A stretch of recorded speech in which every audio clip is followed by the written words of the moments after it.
Welcome, everyone, to Season 12, Episode 17 of the Will Reads. Welcome.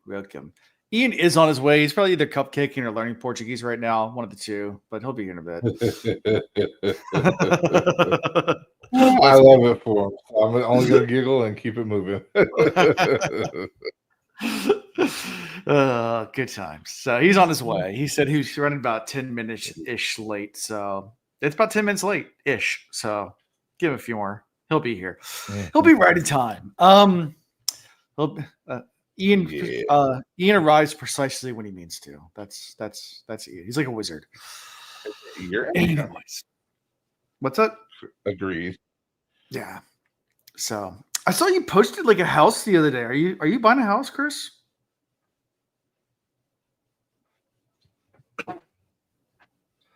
Either I'm having internet issues or you're having internet issues. Oh, someone is. Maybe. Can you hear me now? Is it? I mean, my internet seems to be fine right now. Yeah. Are you? It might be. You're going in and out. Okay. Hello. How does it sound for everyone listening? Anyone that's live. We have Ian coming in, so maybe we'll be able to see three people. Yeah. See if it's my internet. If it's my internet, there's not much I can do. Because, like, I can't run Ethernet to where I am. There's Ian. I could try restarting my computer, maybe. Hello? Hey, what's up? Oh, it is me then. Ian, are you there? Hold on. All right, can you hear me? I can hear you just fine. Can you hear me? Oh.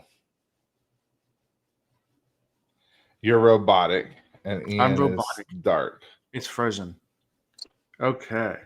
StreamYard be StreamYarding. It could be me. I don't know. Ian, are you there? No, Ian's left. Alan is good for me. Chris keeps on freezing. Alan looks good. Sounds normal. Oh, it's me. All right, let me. Okay. It's you. You. How about now? Yeah, you're good now, I'm Ian. the problem. That was weird. Yeah, when I came in, y'all were robot-y, glitching. Okay. I was echoing back to myself. Yeah, we're both good. Okay. Now we're good? I guess I just needed to jiggle the handle. I think so. Like, this is so freaking crazy. No, like, I would now cut that all you're this here, out, we're but I don't really know much editing, so this is all going to be in the podcast. Oh, we're live already. Oh, yeah, we're live. Yeah, welcome. Hey, guys. Hi. Luckily, you were in the bathroom, or maybe, unfortunately. Without editing it, people are going to listen to it and be like, oh, man, my podcast is messed up. It's all glitchy. Yeah. Give it a second. Do something. Yeah. Anyways. Yeah, so fun for technical difficulties. It's like the good old days. It's like the good old days. Sounds good. Well, let us know in chat if people start glitching out again, and we'll probably just say it is what it is. Deal with it. We appreciate y'all. Yeah, there's no real announcements. Oh, I was asking you about houses. Are you buying a house, Chris? No, why? Because you posted like a picture of a house, like in South Carolina. My cousin is selling a house. Oh, okay. I was like, are you buying that house? Looks kind of nice. No, like I really would like It's a big to one. South Carolina, so that will never happen. Oh, what? Like literally, as you're driving towards the neighborhood, there is a huge Confederate flag. I mean, like massive. And we have definitely been honked at and all sorts of things going into my cousin's neighborhood. So it's like, nah, we don't even visit that neighborhood anymore, which sucks because I love my cousin, but not worth it. Okay. Leave it to South Carolina. Yep. Anyways, let's see. Personal life. Guys, I got nothing on the announcement side. Personal life. Still waiting on the city inspector to come out so I can continue the renovation. So we're on hold right now waiting for the city. but it's been raining a lot. So I think they're blaming it on the weather. I don't know. It is what it is. What else is going on? Nothing. At least by the end of the summer, you'll have a nicely renovated bathroom. And I'll have a new podcasting space with Ethernet, which would be wonderful. But until then, yes, I am in the kitchen because there's nowhere else to record. Let's see, what else? What did we do? Oh, Londa's birthday party. Went to that on Saturday. That was fun. So Londa from the Cosme Reads had his 50th birthday party, and it was quite swanky. Little swanky private club location with live jazz. That's pretty dope. Very nice, and shrimp and grits, which I love some shrimp and grits. So it was good. Nice. It was good. It was tasty. So we escaped the kids for a little bit to go to that, and then we were going to go to a baseball game to see a local baseball team play, but there were storms everywhere, and apparently they did actually end up playing, but it was rain delay after rain delay after rain delay. So yeah, you didn't miss nothing. We didn't go because it would have just been Anyway, and I'm not really a big baseball fan anyway, but the games are going fun. to live games are fun. They're still fun. Getting a ballpark dog and sipping on a cold brew, like it's a good time. Yeah, and we were gonna go to like a function, so like they had the whole entire like VIP area rented out. Yeah, so there's gonna be like barbecue and a bunch of other stuff. So, but good stuff. But yeah. So fun time. So that was my weekend for the most part. I think Sunday we didn't do anything. We just hung around the house. So how was your Father's Day?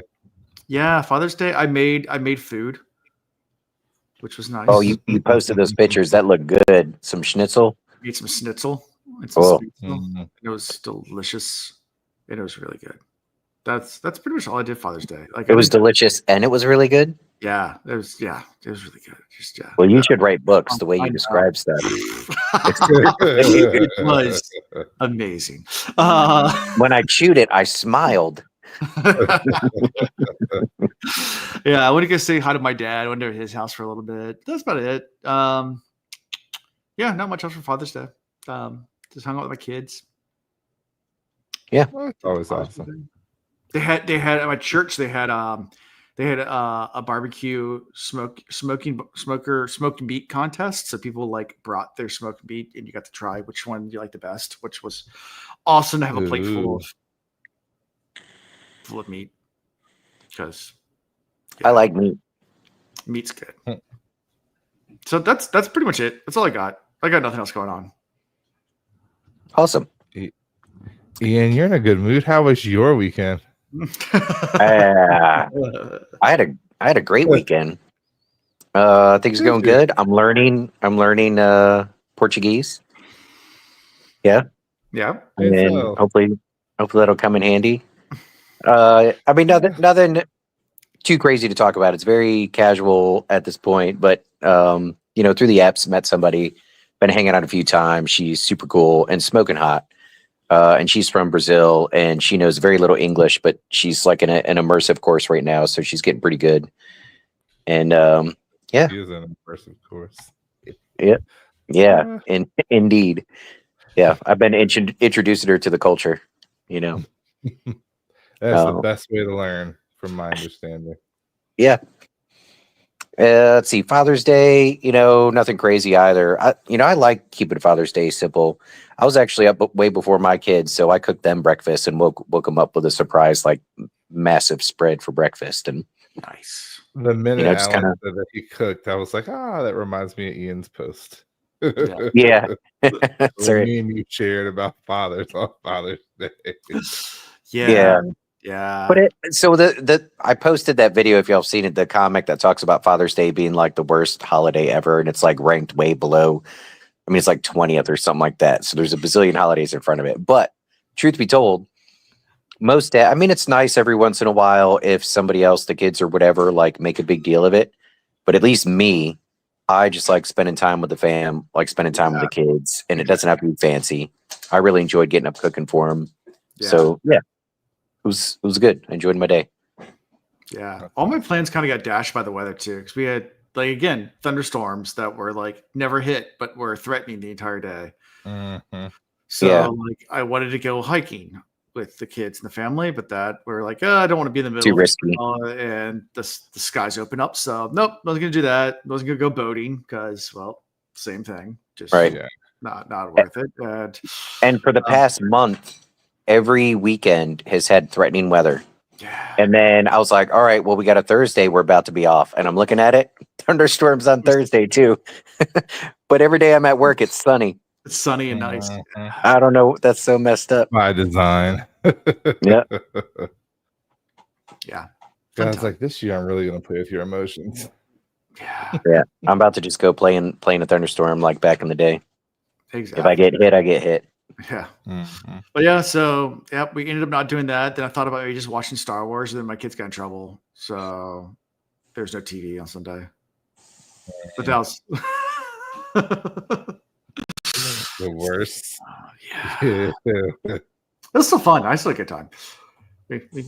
We actually went to that's what we did. We went to Michael's. So for people that are international that don't know what Michael's is, it's like a hobby store, craft store. And we all got our own like crafts to work on. I was going to try to find like a model like boat to build, but instead they had a really picked over selection. I didn't really want to build a car. So I'm building a model F-18. Nice.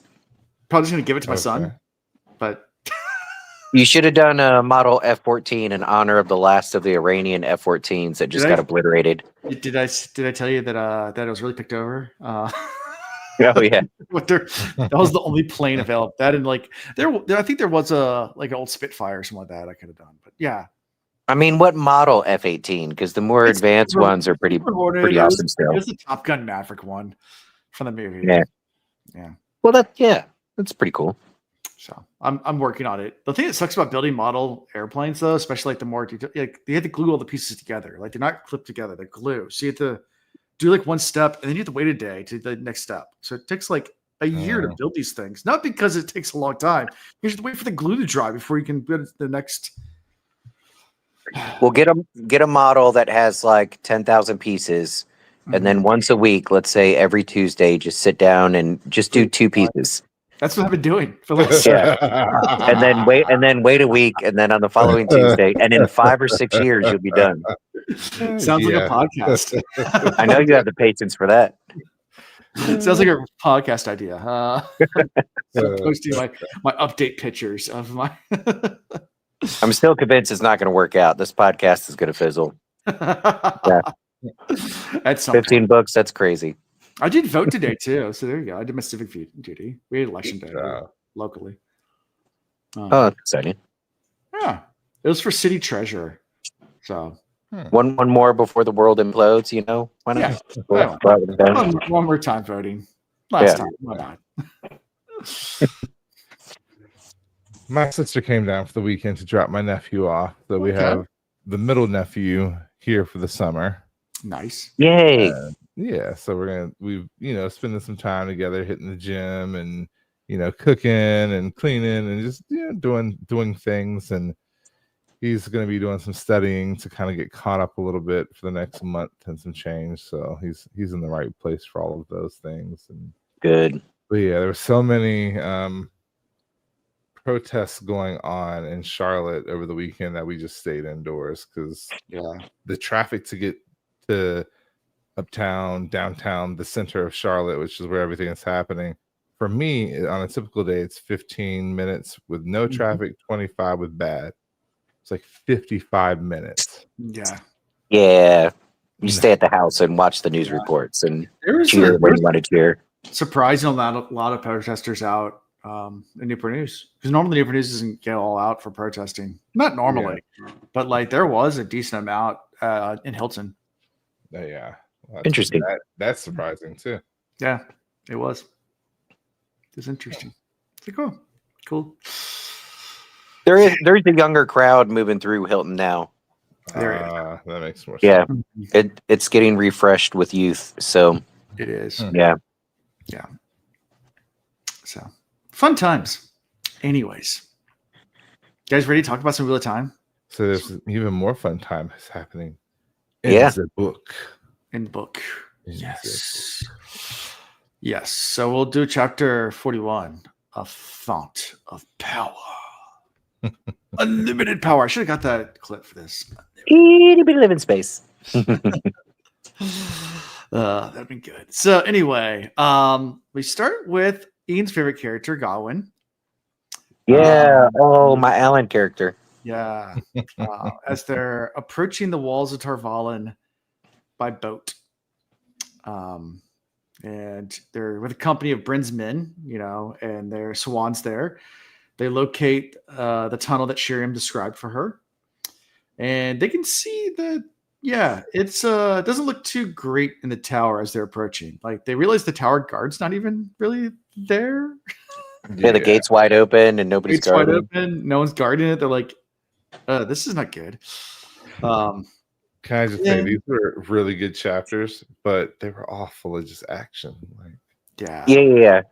We could squeeze some stuff out of it. I thought, the little back and forth between Bryn and Swan, semi-significant. She's former Amerlin, and this is another realization of like how much was happening beneath her that she didn't know, wasn't aware of. She's like, how on earth is this entrance there? Like, with our bridges and everything, we thought we were the most fortified, easy to like know who's coming and going. And even Gareth Bryn was like, a place like this, your bridges are giving you a false sense of security. It's tight as a tick, but there's still little holes for fleas to get in and out or something. I'm paraphrasing, but no, that's exactly what he said, that you're doing a phenomenal job. Yeah. Which is true. You're in a place like that, and ultimately against like a big attack, you're secure, but it's the small forces. And we've seen this, again, I just rewatched Game of Thrones, but there was a couple of times there where they were looking at doing a siege with Daenerys, like early on, like, how are we going to take the city? And dude's like, let me just go in with a couple of dudes and we'll get the gates open. Correct. And sometimes against a massive wall and a massive force and everything, that's the way to do it. And in history, we've seen it so many times. Yeah. So. Yeah. But they all kind sense of security. They land and get there pretty much without incident. But then as soon as they get to the tower grounds, of course, it's just total chaos because there's flying beasts and power being wielded everywhere, and people dropping from the sky. Yeah, it's just they're busy putting their costumes on to look like novices. Our tower guards and Swan guards said about that. Oh, yeah. Like, oh, don't disrespect. It's like, really? Like they're the enemy. What are you talking about? Yeah. Well, they're not the enemy. They're the frenemies. Yeah. So she's still having a hard time accepting still. Right. Nice reminder, like either one of the forces there gets a hold of her and she could be Dunsky. Right. Depends on who's grabbing her. Right. Oh, yeah, for sure. Yeah. So then again, they might not recognize her because she's changed. Her face is more. Yeah. She's betting on that. Or she does very soon when she skedaddles and leaves Bryn. Yeah. Mm-hmm. So we then switch to Saren's point of view, and Saren's trying to order around during the chaos of battle, and she orders Midoriya Green sister to mark out locations of various groups of defenders in the tower map because they're trying to figure out how everybody. I'm sorry. Start that over because you said a scissoring sister, and my mind just went somewhere else. I was gonna say sitter, but then I realized she wasn't a sitter; she's a sister. So I kind of stumbled over the word, but she's a green sister. Right. Okay. No, I've got myself out of the gutter. Yeah, she's not a sitter, and not a scissoring sister. But that would be interesting. Yeah, and that's more exciting than what you were just reading off to us, anyways. I guess the gist of this is kind of a reminder of how right Egwene was. A realization that by themselves, individually, or even just as groups of Aja grouped together, they are weak. Mm-hmm. They can't do nothing. Right. And then, like, you still see a little back and forth about who's in charge. It always cracks me up when they're trying to establish dominance. I mean, good for her for organizing. Like, somebody has to. Somebody's got to take charge. And she's doing a good enough job with what she has. And she's a Brown, right? Yes, she's Brown. And even she puts together real quick, be like, all right, the Aja's fighting by themselves, not working. We got to find a way to get people working together, sort of thing. So, and then Katarine and the two Red Sisters come in, and Katarine tries to take control. That's what Saren's just like, no, like, I'm a sitter. You better check yourself. And not just that, but then she slaps her with the logic of it. Like, one, okay, so Egwene called this. Two, the way the attack is happening, this is a raid. There's no big ground forces coming, blah, blah, blah, blah, blah. Like, we're nearing the end of it, you know?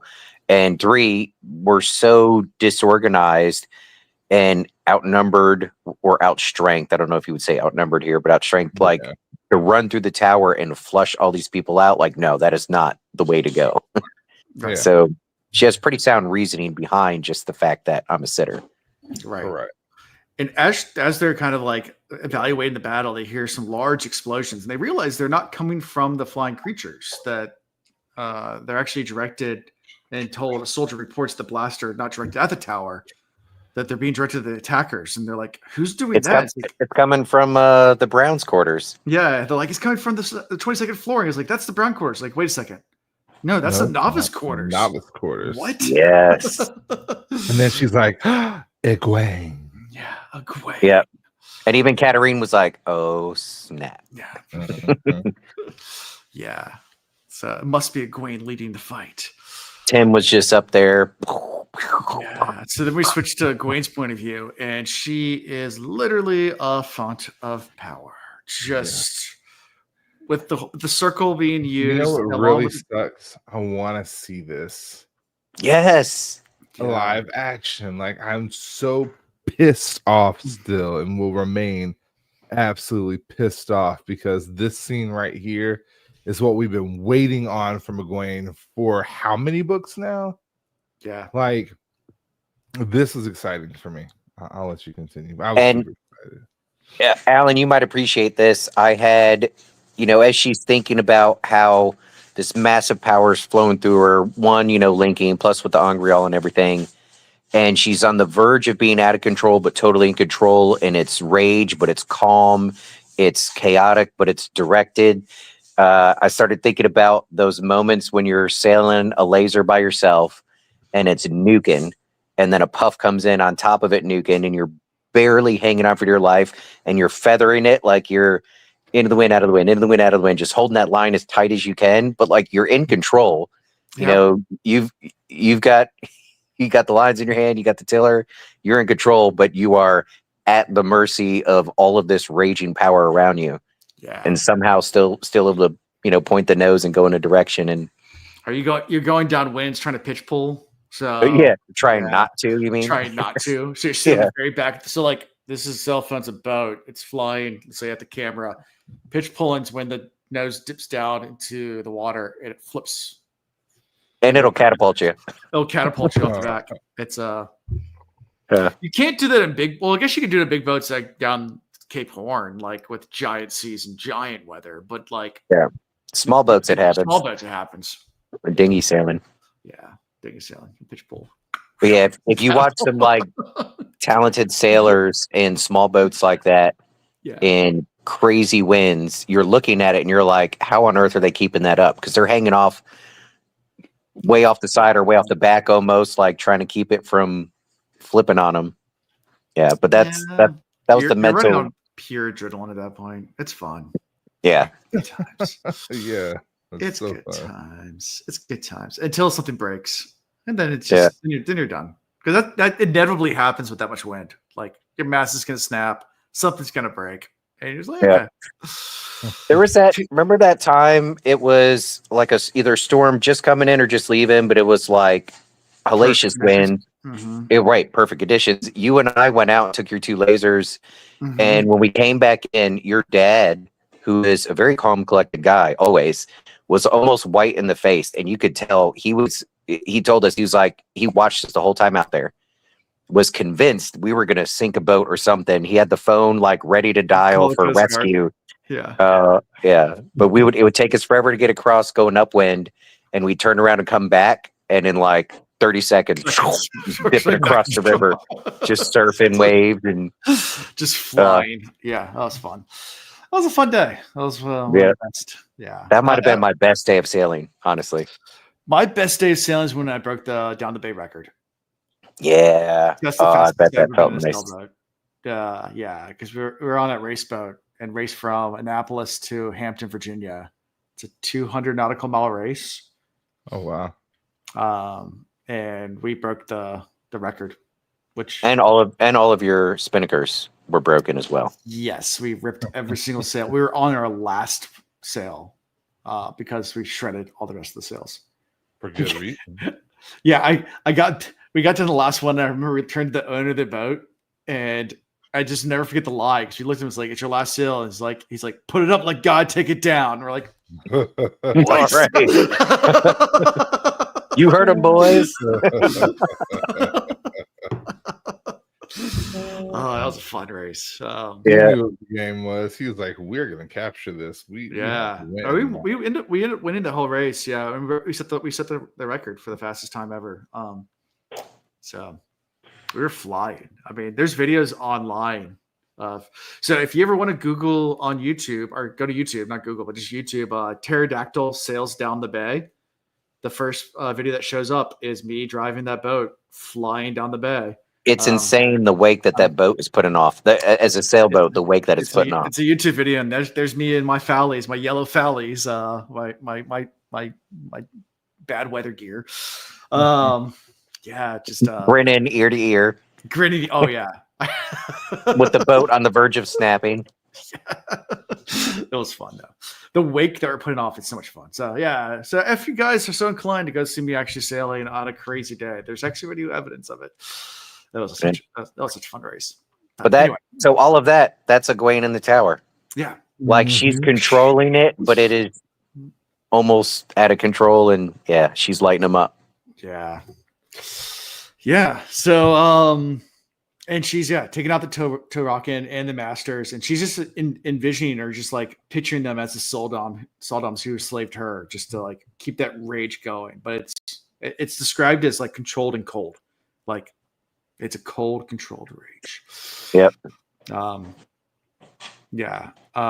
Novices are also helping out with various Shanshan that are coming up the stairwells and stuff like that. They're holding up their own in combat. Yep. They learn to unlock the bracers or whatever the necklaces, so they're able to actually be effective. And learning as novices to work together with the linking and everything, and how they're stronger together. I can't not emphasize that. That's huge. Pivotal, because we know that we need tons of them to be able to do that for the last battle. Yeah. And she has all this power and all this skill available because of what the Shanshan taught her. I mean, so a lot of this battle type stuff is learned from the Shanshan. So I mean, think about that. She's just dialing it up a notch. Yeah, a big notch. Yeah. So after this, we switch back to Gareth Bryn's point of view, and Bryn's nearly flattened by a falling Torokan that drops his sword. Is that this part? Yes. This is where he learned something about Alan's sword skills. Mm-hmm. Oh yeah. Yep. And Gawain comes in and saves him. Well, not just saves him. The skill that he used, uses such form. I can't remember what the form's for, but uses a form that usually is not used. I've never seen it used that way in battle. And against two people, and takes him out because Gareth Bryn's looking at him like, "Oh, you moron! You should have a second swordman with you. Like, we've got a good formation here. We're doing fine. Why'd you break free like that?" And as he's thinking it, Godwin just goes, dice, and ends those two Shanshan. And he's like, oh, snap. That was pretty good. Yeah. And then, as all this is happening, there's a smaller troop of Shanshan that comes up. They fight them pretty easily. But then after the fighting kind of dies down, Bryn realizes that Swan's missing. But he can still feel her through the water bonds and knows that she's still okay. But Swan reappears shortly after with the novice in town, Hashala, and the novice tells her how Egwene was released from the cells earlier that day, and that she's probably in novice quarters on the 22nd floor.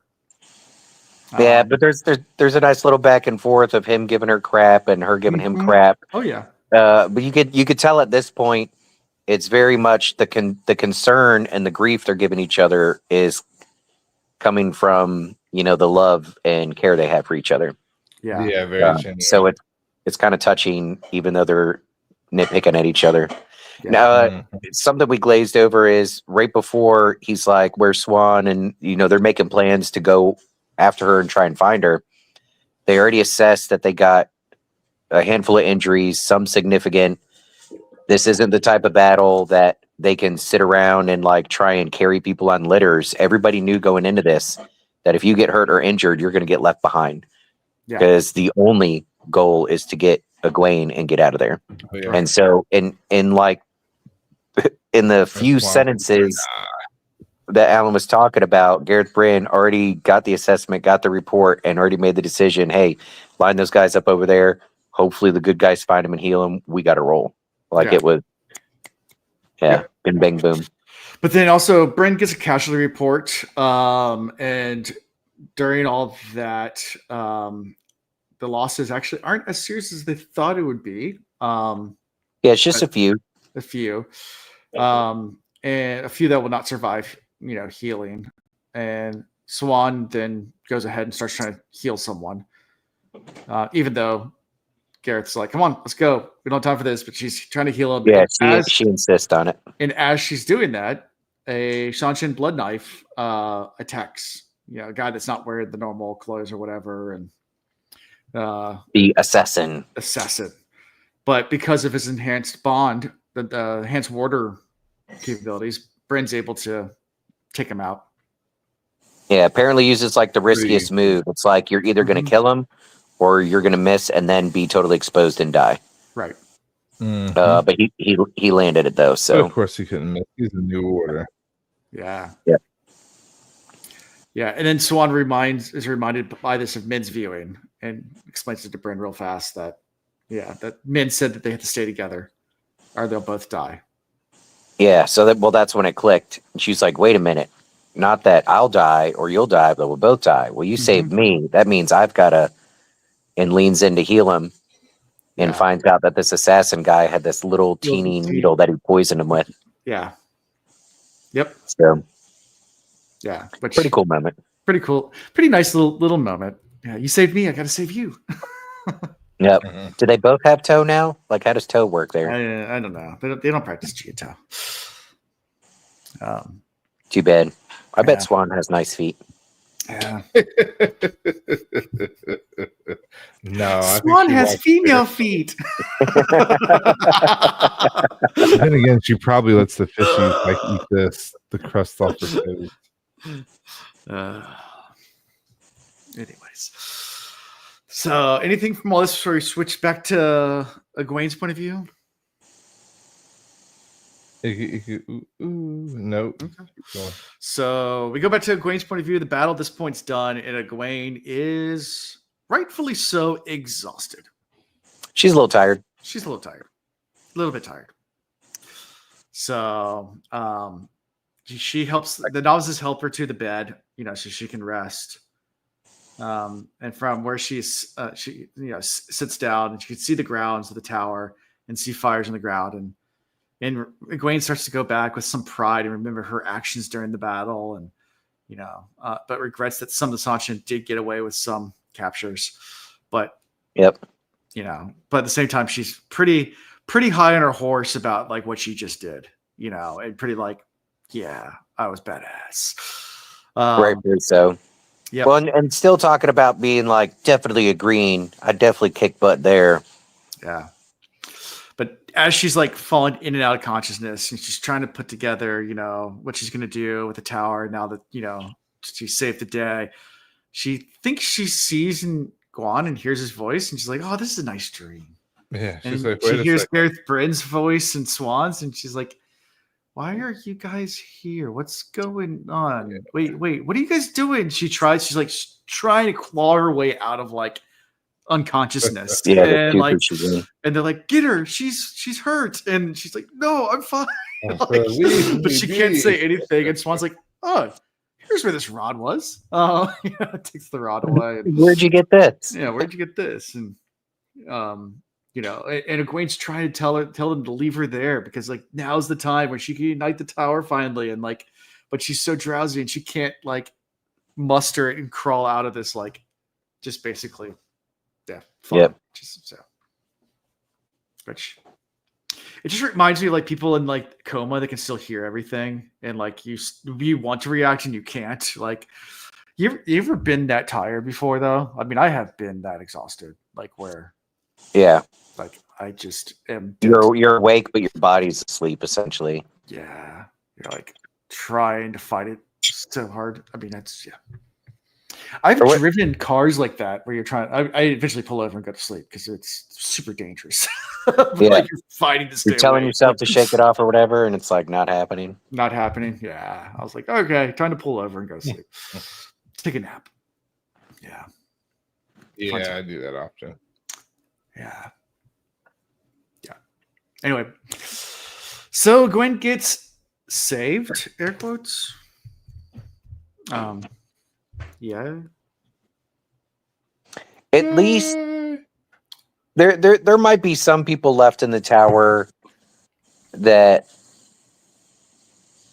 try to make something negative out of this. Or I know I said before in an early episode, like, what if the rescue turns into somebody being able to say, "Oh, this was orchestrated by Egwene," blah blah blah blah blah. But she definitely has all of the novices behind her now. Oh, 100%. But she also has a handful, like all the Aes Sedai that she helped save and organize into fighting or whatever. They're all going to be like, oh no, Egwene is it. Like, she's the one. Yeah, she's the ish. Like, she's the one that did all this stuff. We need to go ahead and appreciate her for who she is. That's why I laughed. I almost stopped when you were talking about her, reminiscing about the fight, and she's like, "I'm the greenest of the greens. I'm so green. I was all battling up and everything." But we've watched her, especially her time in captivity here in the tower, talking to the whites and her ability to use like extreme logic and everything, and her knowledge of history that's impressive even to the Browns and everything. She truly represents all of the Aja in one. So I don't see her as a green, and I don't think she's ever going to rise to become Aes Sedai and choose an Aja. Like, she's going straight to Amerlin and being all of them and none of them. All the Ajas. Yeah. And maybe with a decree to disband the Ajas, like, for that purpose. Like, it's one thing to specialize it, like, and be really good at something, but you've got to know and be good at all of it. That would be an interesting concept. Yeah, maybe like a Iran rotation where everybody kind of switches around every now and then, learns it all. Yeah. So then we switch back to Saren's point of view. Saren's taking stock of basically the aftermath of the battle, and taking a casualty point and figuring out, what sisters were need healing, how many died, how many were taken. And she gets a report about Egwene's activities, and she just the novices, Egwene and the novices. It just like mouth drops, like, we looked like amateurs, like during all this. Yeah. Like, they had almost no casualties at all. Yeah. All centered around one girl who was supposedly simply a novice. Yes. Yeah. Yeah. With a lot of potential, but no skill. Yeah. Everybody's eyes are open now. Yeah. And as all least this they should be. And as this report's going on, she's like, we need to find, to get leadership back going. So we need to start, not only assessing what the damage is, but also just try to get everybody, get a head count. We're trying to get everything back together, get some leadership. And this is when Captain Chubane comes in, and along with a accepted who is like bawling, crying, and Saren commands her, is like, okay, give me a report. What's going on? She's like, I was attending Elida during the battle, and the wall blew in and covered me up, and they took Elida. I'm sorry. I don't wish evil on anybody, but Elida getting a new name does not hurt my feelings. Yeah. So then we switch. She definitely needs a lesson in humility, but I think, I'm not going to speak for you, Chris, but like, I almost want to. If you go back to how Egwene was broken by the Shan-Chan, is that something you wish on anybody, even somebody as shitty as Elida? Yeah, I want it on her. I don't want it for her, but her getting a little humility would be good. But Like, I'm hoping the rescue comes sooner rather than later, and she only gets a taste of it. Because what Egwene went through, nobody should have to go through. That's pretty messed up. Yeah. So we go to Lyda's point of view immediately, and she wakes up on a bed that's like with a terrible draft, and she's like trying to figure out like why the girl left the darn window open again. Yeah, they left the window open again, and she comes to her senses, looks down, and sees the ground like hundreds of feet below her, and she's like, and she realizes that she's tied down, so she tries to embrace the source and feels like tons of pain hit her immediately. And there's a collar around Elida's throat, and she can sense the other woman by the side, and says, "Oh, you're awake. Well, don't do that again. It's nice you tried, but don't do it again. Your name's now Sufa. It's so creepy. You're Sufa, and Sufa's going to be a good Damani. You're going to be so good. Yes, you are. Yes, you are. Yeah. I hate that. Yeah. It gave me the heebie-jeebies. Yeah. And then she just screams as they fly through the night. Yeah. Sounds about right. Yeah. Up until this point, I'm okay with what's happening to her because she did need a little bit of that. Yeah. But I know what else is coming, and I really, like I said, I don't wish any more on her. Yeah. But reality check. It's happening. Yep. And that's how we end this chapter. With a huge power vacuum at the tower because Egwene's gone and Elida's gone. And they snuck in and took Egwene away. So when people go looking for Egwene, I don't even know. Do the novices even know that Egwene was taken? Like, no. Yeah. So. But what about that one? What about that one? No, that Swan came down with. None of them know she's gone well. Yeah, the one that Swan. Yeah, I guess the one that Swan came down with. If she stayed at the tower, she would know. But she might have gone with him. Who knows? Yeah. I could see her being like, "No, I'm sticking with Egwene." Yeah. So we'll see about that. Yeah. But then again, is the tower the physical tower anymore? No. The White Tower is wherever Egwene is. Yeah. That's the truth. Yep. So, anything else from this chapter before we move to chapter 42, the meaning of life, the universe, and everything? All right. Let's not underestimate what Swan. Remember, she was a pretty powerful channeler before she lost her powers, but now she essentially has that and then some back with this rod or what is it, staff, rod, whatever. Yeah. So I'm kind of curious, like what she's going to get into with that. You know, and remember, she has knowledge of at least 2 Black Aja within the rebel camp, and she has this rod. Egwene has all the knowledge, and Egwene has all the knowledge, but she's lay tired right now. Swan's got it, and she's got the rod. It will not take long for Egwene to make the decision when she does come to end it for a lot of people. I feel like it's going to be. I feel like Egwene has had enough. She's been pushed enough. And she's going to come down hard on people. Well, okay. So here's the other thing, though. Let's talk about Shiriam and then Varen. Varen had a plan. Shiriam hurt her feelings. That's happening. Hold on. I mean, maybe. But this is also what I'm thinking. Varen thought she might be able to get out of it using the Oath Rod, but couldn't get her hands on it. And so that's essentially, she still had to tell the stuff to Egwene, and she ended up dying. But if Egwene could get her hands on the Oath Rod and give somebody like Shiriam an opportunity, if they can find a way to break from those vows as a dark friend. But do we trust her?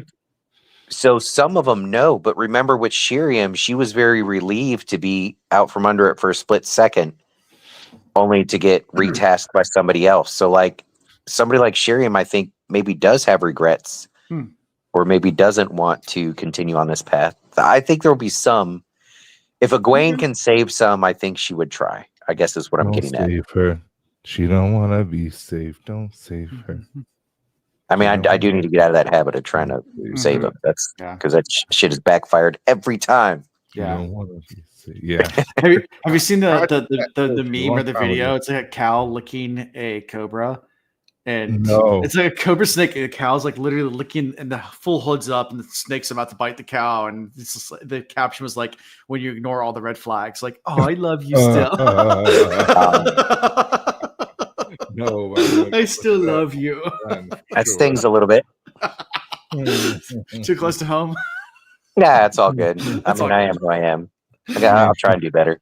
The hood definitely gets up and full of blood and excited. So that's the problem. All right, chapter 42, Before the Stone of Tyr. So we start with Rand. He's in Eredamon, and he is leaving because he's failed. He's just like, you know what? I couldn't put a king back on place. All the food's rotting out. They're all going to starve anyway. I can't do anything for them. I'm just cutting my losses and leaving. They're like, really? Everyone's going to starve right here. Was that moment where I'm like, Rand has definitely made some changes in life. Yeah, he doesn't have time to nation build anymore. Yeah, I don't have time for it. That's part of it. He doesn't have time. I don't have time for it. Even in this state where he's all business, like when he's told that all of the food, he's told the food is rotten. He's like, well, how much of it? And they're like, all of it. Like he pauses. It's not that he doesn't have the empathy. It's not that he doesn't realize this is a huge problem, but it immediately clicks in of like, I just don't have time for it. Yeah, I can't. Got to keep moving because we are bigger here. And better things that have to be done. That way we can get food for you all. Because if I can take down the Great Lord, our food will stop rotting. Yeah, it's a long game now. In the juxtaposition that Rand must have went through of leaving like starving people that are about to their death and walking through a gateway into a crowd of people cheering for him, like yeah, just like whiplash. Yeah. It's crazy. So, he's definitely feeling it, and he talks about just that. He's like, "This is weird. Yeah, I don't like it." Too bad we don't have like, somebody from Star Trek to come down and detect the tachyons from the time dilation. Yeah, because I feel like that's what's happening with the food. It's like some warp in time. It's not that something's touching it and just making it go bad. It's that they're accelerated through time really quickly or something, and they just age really fast, and that's why everything's rotten. Yeah.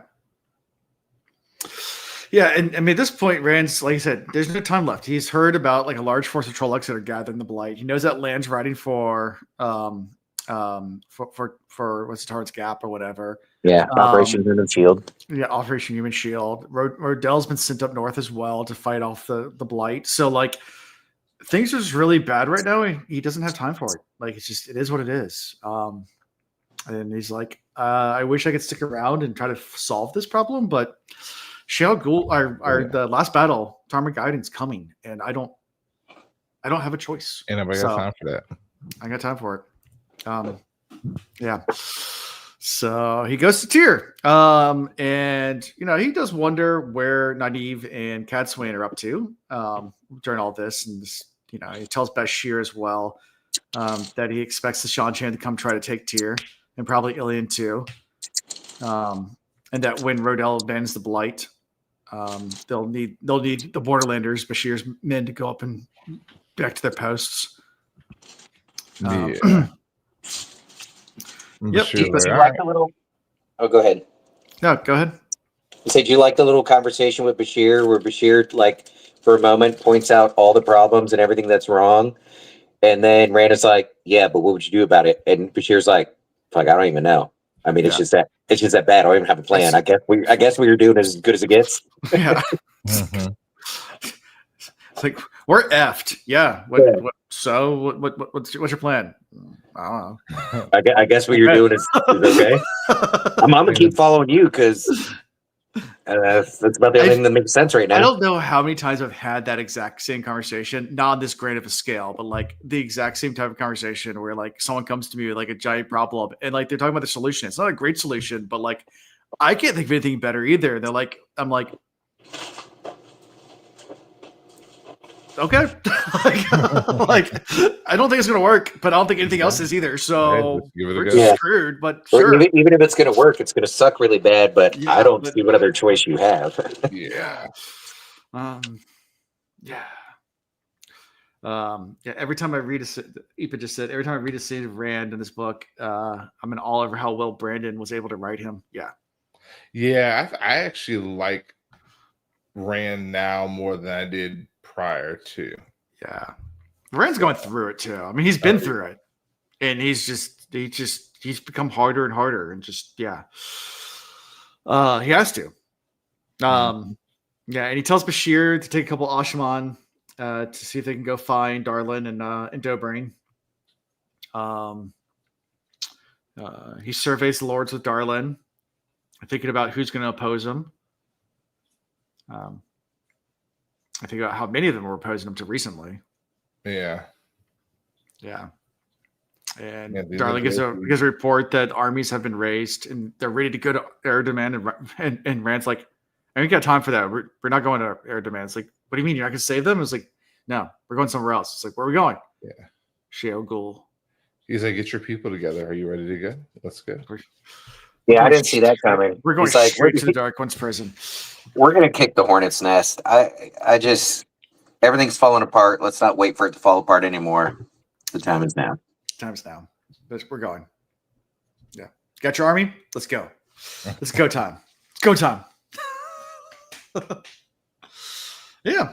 It's not, I mean, it is kind of a long chapter because there's a lot of emotions and a lot of explaining stuff, but it's not a lot of stuff that happens in this chapter. It just shows how much Rand has really just become. He unfortunately is becoming who he has to be, if that makes sense. But at the end, is this going to be, the thorn in his own side? This is going to be, the Achilles heel for him. I am convinced now more than ever that the true last battle, the biggest battle, is the battle within with Rand. And then I was thinking back about how I was talking about, like, okay, Nynaeve's going to make the decision that, they need to collar him. But then when he was collared already, he was able to break free from it. Right. So now I'm back to, yes, he'll be collared, but it has to be consensual. Like, he's also going to realize where he's at and allow for it to happen. Right. Anyways, the chaos is coming. The chaos is coming. Speaking of chaos, never mind. We'll do that. Talking about your cat? Yeah, well, there's that in the background. And then, like, you have all of these state institutions cutting their athletic programs and stuff and stopping hiring, and education's taking a hit. Yep. Anyway. That's what I mean. Nothing to go wrong. Yeah.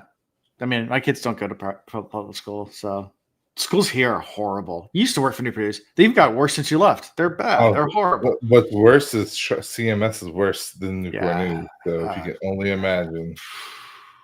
Dude, I won't send my kids to schools here. It's just, it's just bad. Anyway, that's neither here nor there. When not a single school is accredited, like, which I don't even know if accreditation is even that big of a deal. That not a single one is. Like, I know accreditation is a massive deal. You can lose all your monies for not being accredited. They all got New Produce. Like, all the schools got unaccredited or decredited. I don't know what to call it, but but they get three go arounds like that. They switch their curriculum and they get approval from the state. The state's like, okay, fine, we'll just take away your accreditation. Like. It's just won't the school board's dumbass. Getting local politics. I won't get into that, but it's just they're idiotic. Yeah. Yep. Anyway, next fun times. So, chaos. Let chaos reign. Mm-hmm. I was thinking about the Elmo in fire. Chaos. Anyway, so that's how we pretty much wrap this up. Anything else that we missed, or anything else you guys want to talk about? No, I'm excited for the next grouping of chapters. Like we are on that downhill where all the good things happen because it's the last few chapters. It feels like this is where Sanderson and Jordan are both the same. They like to hit us a ton of stuff in the last 4 or 5 chapters of the book. Yeah. We still got 1, 2, 3, 4 episodes left before, or 3 episodes. 3 episodes left. Okay, so about 6 chapters or so. Worse stuff. 8. Okay. They're short. Some of them are short chapters. Yeah. No, that's cool. But I'm saying, like, I have a feeling they're going to be like we have 3 episodes left in this book. They're going to be super enlightening. They're going to like. I feel like these are the chapters where at least we feel better about some of our characters. That's going to be the one thought process that I had. Right on. And again, I hope that Egwene becomes Amerlin in this book because I feel like it's time. She's already become Amerlin. I mean, overall. Got it. Overall, I hope that I don't know if it's going to be Brennan and his people like soldiering in. Yeah. I mean, I don't know if it's going to be all the novices going, "Hey, she did the thing. We're going with her," and then the other half of the people in the tower that start to support her, like, "Hey, we're going with her," and then everybody else is like, "Well, either we follow or we leave the tower because now the tower pretty much belongs to her." I'm not sure how it's going to play out, but I think that has to happen by the end of this book because Rand needs his army of Aes Sedai, especially since he didn't get the Shan-Chan. But we keep forgetting, like, he was really counting on that army of Aes Sedai to be his army, and he didn't get it. So, yeah, definitely. So, favorite character? Egwene. Gawain. Okay. I'm gonna pick Dobrain just because he's mentioned. It's just I love his name. Good old Dobrain. Gawain's just out there casually busting out sword forms and impressing the likes of Gareth Bryn. Yeah. Got to get a little nod for that. Yeah, I agree. That's a good one. Yeah, that's a good pick. Yeah. So what do you think about Elida? What do you think, with everything that she knows? That's a good question, Light Butter Food. What do you Elida and what she knows? What's she done for? But what do you think about the intel for the Shan-Chan? Like she's the Amerlin, so like all the stuff she knows. I think it's good because she actually doesn't. I mean, she knows some stuff, but they're going to get a false sense of security because they're going to get to know Elida and then be like, "This is it. This is the most powerful Aes Sedai. We got this." And then they're going to run into Egwene again and be like, "Wait a minute." Or worse, naive. Oh yeah, and then they run into like Avienda or Elaine, any one of them, and they're going to be like, "Oh snap, this is not what we thought it was going to be." Mm-hmm. Nope. Yeah. So next week we're going to only do 2 chapters, just 2. Those chapters. Yep, and that's 43 and 44. So Sealed to the Flame, it's chapter 43, and then Sense like smelling unknown. I almost feel like Sealed to the Flame means that because didn't she take she's got the rod. Mm-hmm. So maybe we finally get the oaths from Egwene. Because Okay. she did kind of like narrow in on that multiple times in the last few chapters where she's like, I definitely need to get the oath, the rod. I definitely need to make the oaths because lying is getting too easy. I think she actually says her oaths finally. And then maybe she gets others to re-swear because she's kind of taking the idea of what was going on. Like, I think we're about to have a come to Jesus moment in the camp. Yeah. So that's my thought. Yeah. So, and then that's Seal of the Flame. What about Sense Unknown? Scent of Woman. Is it SCNT? Parent. SCNTS. Sense. Parent chapter. Oh yeah, Okay. that makes perfect sense. A parent chapter. A woman shows up that he doesn't know. Yeah. Because don't we have to find Perrin? Isn't that what we're told? That's what Catswain's looking for. Yeah, so maybe Catswain approaches him, or maybe one of her minions approaches him, and he's like, "I don't know you," but then he goes with him. Like maybe that's where we're at now. Yeah. Cat Swain is the Forsaken that Baron was looking for. No, Cat Swain's not Forsaken. Cat Swain's the Forsaken that Baron was looking for. Sure. Steak dinner. Sure. And that's why Baron wasn't able to find her. Cat Swain has been able to influence very indirectly and very behind the scenes, but has been very like removed and detached from everything. Interesting. No, I don't want to roll with that one. Since unknown, it's all about digging latrines for the war camp, right? 100%. Well, because remember, the latest orders were to find and kill Matt or find and kill Perrin. Yeah. And Cat Swain really wants to find Perrin. Dun, dun, dun.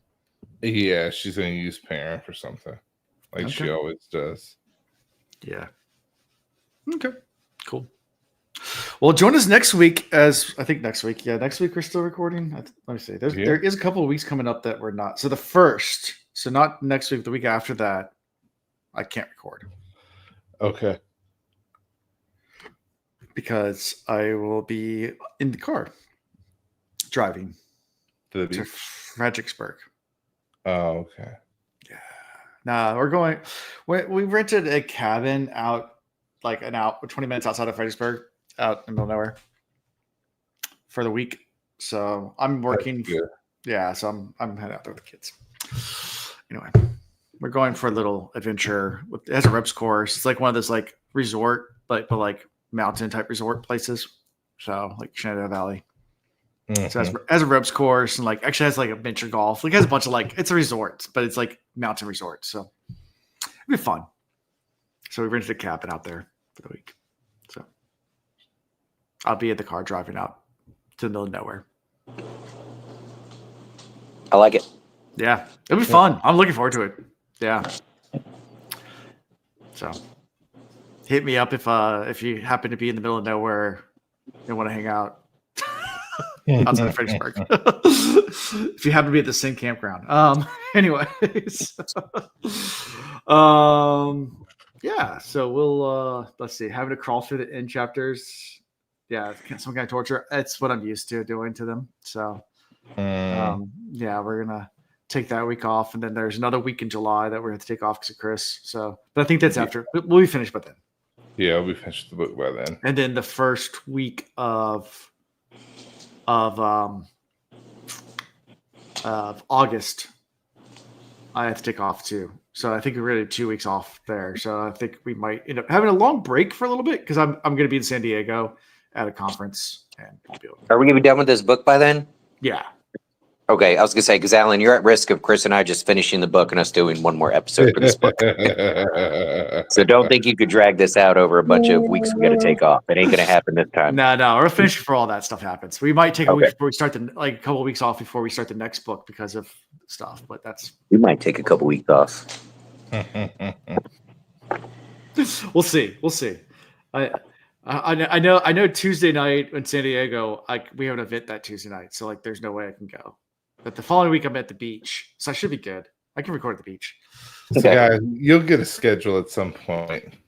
Or maybe I'll just get someone. I'll get one of the mods to host it or something like that. We might need to do that. We might need to keep this train moving. We'll get a mod to host it. Oh, there we go. Easy enough. All right. So how can be found is at thewheelreads.com. It's a fun website where you can get all sorts of cool links to fun things. Like Discord and merchandise and Patreon. And hold on, I just realized I invited a guest on, and I think it might be the week that Chris is gone. So we might have to change that. I just realized I did. Let me see if I was right. No, it's not. It's a different week. We're good. All right. Okay, so it's a different week. Anyway, so how does Chris and Ian like Sanderson's writing compared to Jordan's? We talked about that a little bit before, but I have plowed through every Sanderson book already. Plowed through. And on top of that, I've got my wife slowly hooked. Like she will not commit because she's reading other books and she does not want to commit to a long series but I think I finally got her because I was smart enough to pick Tress first, and then I'm going to the painter. What is the name? Nightmare Paint Yumi. Yumi the Nightmare. Yes, Yumi. So like I'm tapping into her love of art and stuff first. Okay. Before getting to the dystopia and crazy. Yeah. Anyway, fun times. They're different in different ways. I like Jordan and Sanderson both. I mean, obviously, I'm a huge fan of both of them, but yeah. Jordan has, in his writing, he has written Sanderson-esque type chapters, but then he'll space them out or leading up to it have the more long drawn out descriptive stuff. Sanderson just stays in the zone, you know? Yeah. So but I appreciate, well, especially with us doing this podcast and everything, I like sometimes the long descriptive stuff. Yeah. I mean, there was that one book that Chris and I didn't have a whole lot to say, but for the most part, the balance Jordan kept through most of it was pretty good. Yeah, definitely. Yep. Well, there you go. So yeah, like, subscribe, do all that cool stuff, and we'll see you guys next week. So until next time, peace. Goodbye. Thank you for watching The Wheel Reads. Until next time.